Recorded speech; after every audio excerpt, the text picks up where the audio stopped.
एक माह में 4 अरब 10 करोड़ डॉलर्स की तरसीलाते ज़र का रिकॉर्ड। मुल्की तारीख में पहली बार 9 माह में तरसीलाते ज़र 28 अरब डॉलर्स तक पहुंच गईं। स्टेट बैंक के मुताबिक मार्च में पहली बार 4 अरब 10 करोड़ डॉलर्स की तरसीलाते ज़र मिली हैं। तरसीलाते ज़र एक माह में 37.3% और एक साल में 29.8% बढ़ी हैं। सबसे ज्यादा तरसीलाते ज़र सऊदी अरब से तकरीबन 1 अरब डॉलर आई। मुत्तहिदा अरब अमारात से 84 करोड़ डॉलर्स, बरतानिया से 70 करोड़ डॉलर आई। वज़ीर आज़म शहबाज शरीफ का रिकॉर्ड तरसीलाते ज़र आने पर खुशी का इजहार। कहा, तरसीलाते ज़र का रिकॉर्ड हुकूमती पॉलिसियों पर एतमाद की अक्कासी है। समंदर पार मुकीम पाकिस्तानी हमारा असासा है। हुकूमत ओवरसीज पाकिस्तानी को सहूलियात फराहम करने के लिए पुरअज़्म है। वज़ीर आज़म शहबाज शरीफ ने वफाकी काबीना का इजलास आज तलब कर लिया।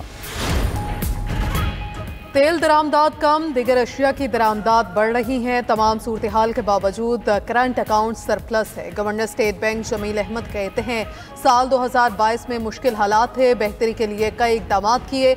बैरूनी अदायगियाँ 26 अरब डॉलर हैं, जिनमें से 16 अरब रूल ओवर या रीफाइनेंस होंगी। बकाया 10 अरब में से 8 अरब की अदायगी कर चुके।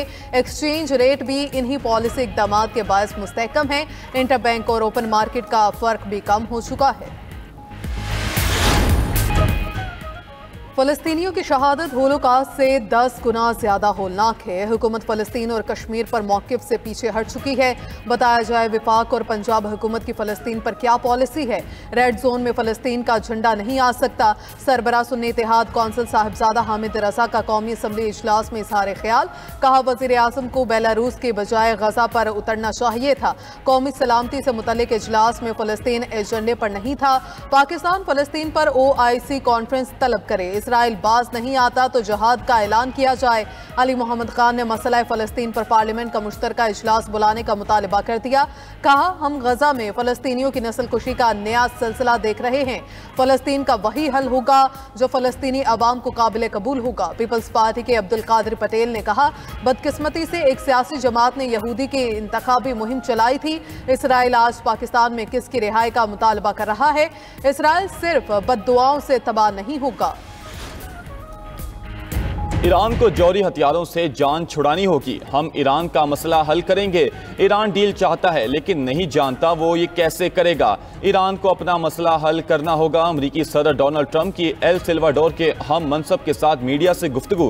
कहा, ज़ेलेंस्की हमेशा मिसाइलों की खरीदारी के लिए कोशा रहते हैं। आप ऐसी जंग शुरू नहीं कर सकते जो जीत नहीं सकते।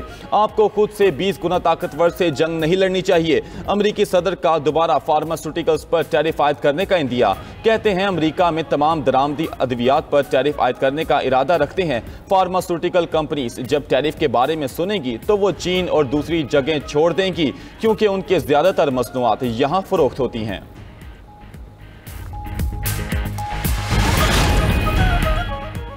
चीनी सदर शी जिनपिंग जनूब मशरकी एशियाई ममालिक के 3 रोज़ा दौरे पर वियतनाम पहुंच गए। चीनी सदर की हनोई में वियतनाम के सदर लो विंग कॉन्ग और वज़ीर आज़म फॉम मिन चिन से मुलाकात। वियतनाम के साथ रेलवे, एयरलाइंस, सप्लाई चेन समेत 45 मुआहिदों पर दस्तखत। चीनी कर्जे से दोनों ममालिक के दरमियान रेलवे लाइन तामीर करने का भी मुआहिदा। चीनी सदर ने कहा, तजारती जंगों में कोई फाते नहीं होता।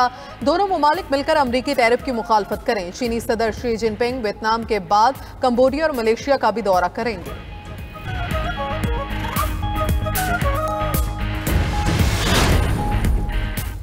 ट्रंप की पॉलिसियों ने अमरीकी मईशत की बुनियादें हिला दी। विफाकी पॉलिसियों से गैर यकीनी सूरत हाल और कसाद बाजारी के खदशात में इजाफा। अमरीका में बेरोजगारी की शरह में 44% इजाफे का खदशा। Federal reserve bank of New York के मुताबिक बेरोजगारी की यह शरह अप्रैल 2020 के बाद बुलंद तरीन सतह पर है। अमरीकी अपनी मुलाजमत के बारे में अदम तहफ़्फ़ुज़ का शिकार हैं।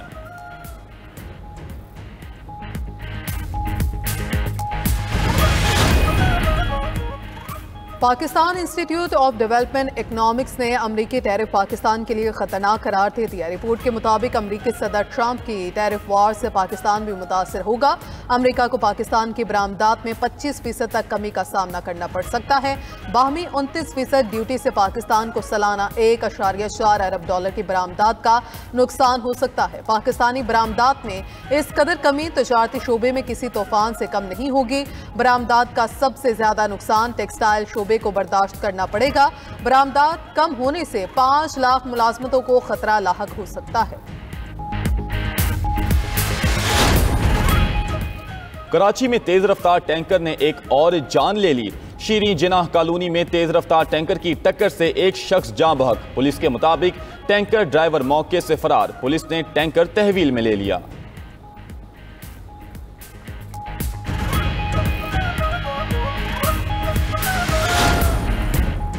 कराची के इलाके लांडी इंडस्ट्रियल एरिया में बर्फ के कारखाने में गैस सिलेंडर धमाका। कारखाने की छत गिर गई। 2 अफराद जाँ बहक, 4 जख्मी। चारों जख्मियों की हालत भी तशवीशनाक है। रेस्क्यू हुकाम के मुताबिक छत गिरने से 6 अफराद जख्मी हुए थे, जिनमें से 2 अस्पताल पहुंचकर दम तोड़ गए।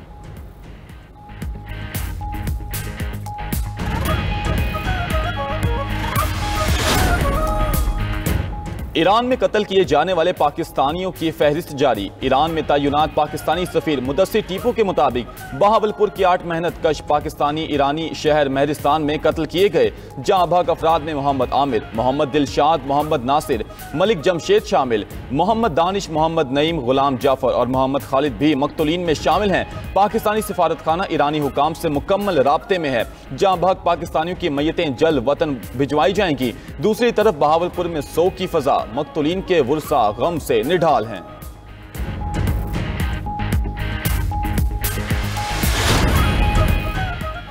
अमरीकी वफ्द से मुलाकात के लिए राबिता हुआ, न दावतनामा आया। अमरीकी वफ्द से मुलाकात से मुतल्लिक स्पीकर ऑफिस से पूछूंगा। चेयरमैन पीटीआई बैरिस्टर गौहर की इस्लामाबाद में मीडिया से गुफ्तगू। कहा उनके साथ वफ्द से मुलाकात से मुतल्लिक कोई राबिता नहीं किया गया। बानी पीटीआई ने पहले ही कह रखा है मुल्क के मफादात पर इत्तफाक होना चाहिए। अगर हमसे कोई राबिता होता तो हम जरूर जाते। दूसरी तरफ पीटीआई के पार्लिमानी पार्टी इजलास में तेज जुमलों का तबादला हुआ। अमरीकी सफारतखाने की दावत के बावजूद ना जाने पर सवालात किए गए। खान ने पूछा जब दावतनामा भेजा गया है तो क़यादत क्यों नहीं गई। बैरिस्टर गौहर ने कहा ईमेल चेक की, मुझे कोई दावतनामा नहीं मिला। आतिफ खान ने बताया सफारत खाने की तरफ से दावत दी गई थी।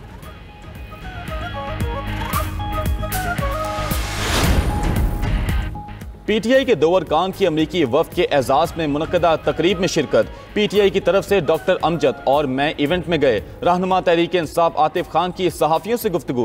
कहा अमरीकी कांग्रेस अरकान से दीगर पार्लियामेंटेरियंस के साथ मुलाकात हुई। बैरिस्टर गौहर सलमान अकरम राजा और उमर अयूब के बारे में बताया कि अब वो मसरूफ हैं। पीटीआई की मरकजी क़यादत की अमरीकी वफ्द से ताहाल मुलाकात नहीं हुई। हमें नहीं मालूम बानी पीटीआई से मुलाकात होगी या नहीं। अमरीकी अरकान ने अपने खिताब में कहा पाकिस्तान के साथ अच्छे ताल्लुकात हैं।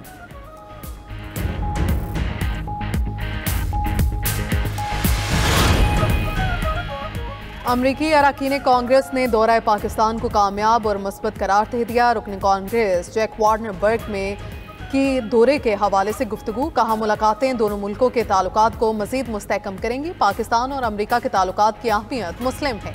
पाकिस्तान की अहमियत को मुस्तकबिल में कम नहीं समझा जा सकता। शराकतदारी में मातनियात एक अहम शोबा है।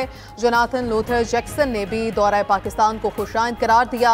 कहा यकीन है कि पाकिस्तान का मुस्तकबिल इंतहाई रोशन है। थॉमस रिचर्ड स्वासी ने कहा पाकिस्तान अमरीका ताल्लुकात को मजबूत बुनियादों पर इस्तवार करना होगा। पाकिस्तान का दौरा शानदार रहा, मेजबानी पर शुक्रगुजार है।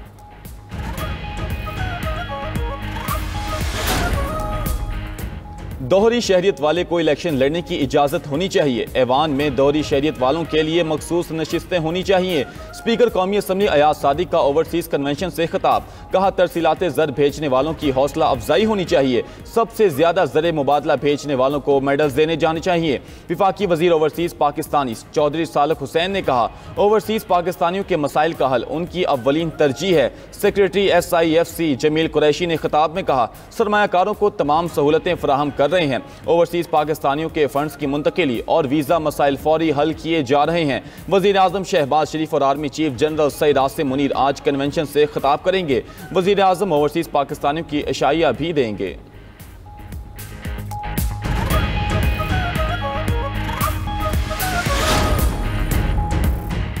सुप्रीम कोर्ट के आईनी बेंच के लिए मजीद 2 जजेस की नामजदगियों पर गौर। Chief justice Pakistan justice Yahya Afridi ने 18 अप्रैल को जुडिशल कमीशन का इजलास तलब कर लिया। जुडिशल कमीशन का अगला इजलास 2 मई को भी तलब। इजलास में chief justice Peshawar high court के लिए जजेस के नामों पर गौर होगा। Chief justice Balochistan high court की नामजदगी पर भी गौर होगा।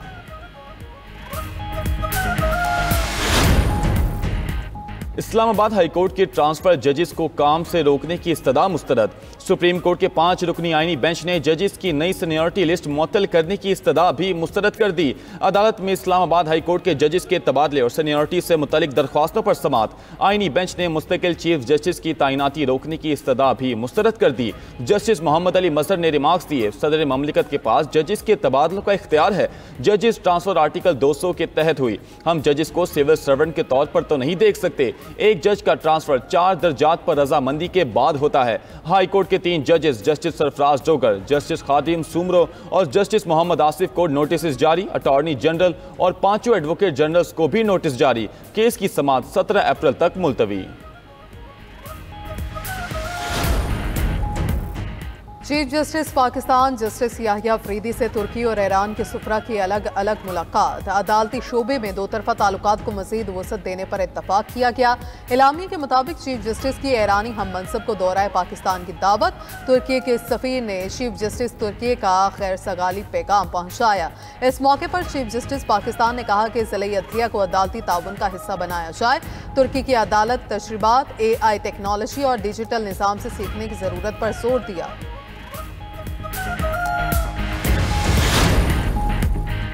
सुप्रीम कोर्ट बार के वफ्द की IMF हुकाम से मुलाकात। सदर सुप्रीम कोर्ट बार मियां रऊफ अता और IMF मिशन की मुलाकात का एलामिया जारी। मुलाकात का एजेंडा अदालती कारकर्दगी, मुआहिदों के नफाज जैसे अमूर पर बातचीत करना था।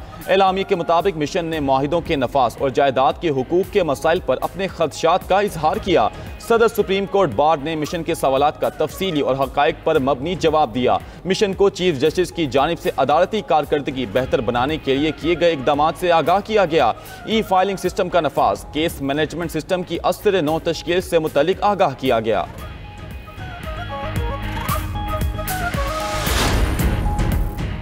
पन बिजली के मुनाफे पर हमारा मुतालबा आईनी और कानूनी है। NFC और ज़म अजला के फंड्स भी दिए जाएंगे। वज़ीर आला खैबर पख्तूनख्वा अली अमीन गंडापुर के इजलास में गुफ्तगू।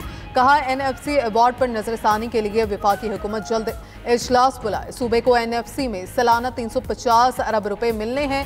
ज़म अजला के मखसूस हालात खसूसी तवज्जो के मुतकासी हैं।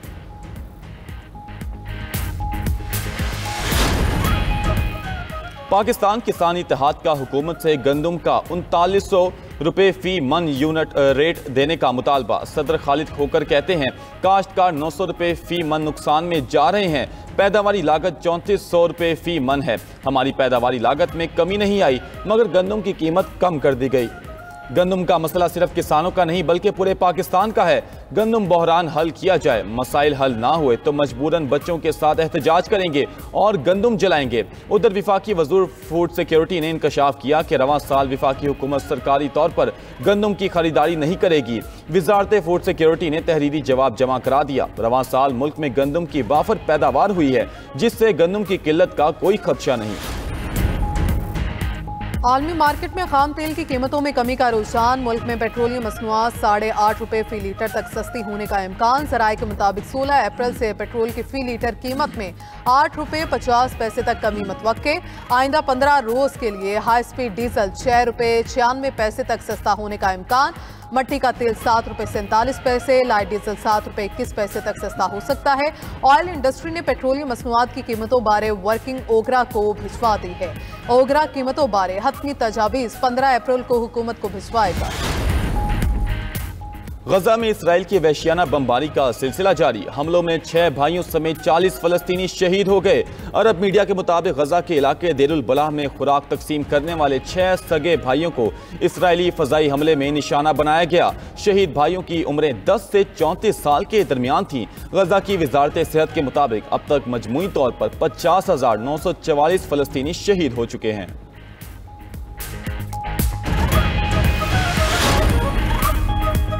हमास ने खुद को सियासी ढांचे में डालने के लिए पेशकश कर दी। इसराइल ने हमास का जंग का मुकम्मल खात्मा और गजा की पट्टी से फौज के इनखला का मुतालबा मुस्तरद कर दिया। गजा में जंग बंदी के लिए काहिरा में हमास इसराइल मुज़ाकरात बगैर किसी नतीजे के खत्म हो गए। अरब मीडिया के मुताबिक हमास ने जंग बंदी मनसूबे पर जवाब देने के लिए मजीद मोहलत तलब कर ली।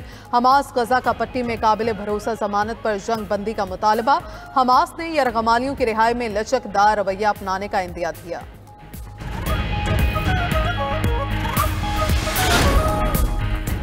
सूडान के इलाके मगरबी दारफर में पैरामिलिट्री फोर्सेस के पनाह गुज़ीन कैंपों पर हमले जारी। जुमेरात से जारी हमलों में बच्चों समेत 400 से ज़ायद अफराद हलाक। सूडान में मौजूद अक़वाम मुत्तहिदा की टीम ने 148 अम्बात की तस्दीक कर दी। बरतानवी मीडिया के मुताबिक सूडान में 2023 से फौज और मुनहरिफ फौजी ग्रुप के दरमियान लड़ाई जारी है।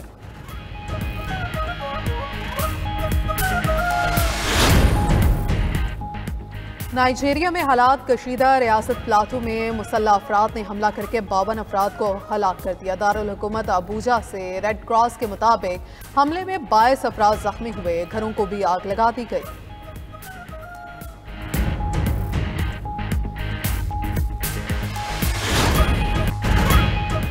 ब्लू ओरिजिन का विमेन स्पेस मिशन दुनिया की तवज्जो का मरकज बन गया। बगैर पायलट की अमरीकी गुलकारा कैटी पेरी समेत 6 खवातीन की खला की सैर।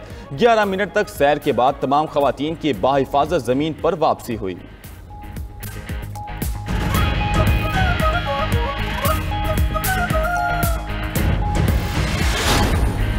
रूस का यूक्रेन के शहर सोमी के मज़ाफ़ात में एक और मिसाइल हमला। सोमी पर किए गए मिसाइल हमले में हलाकतों की तादाद वाज़ेह नहीं।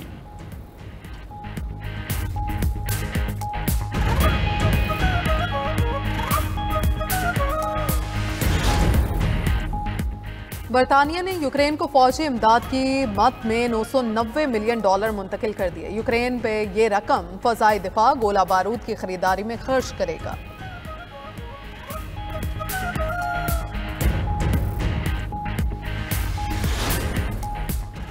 सऊदी अरब आलमी बैंक को शाम के कर्जों की अदायगी का मंसूबा बना रहा है। खबर रसां एजेंसी के मुताबिक अदायगी शाम की तामीर नौ के लिए बैन अल-अक़वामी ग्रांट्स के अजरा की राह हमवार कर सकती है।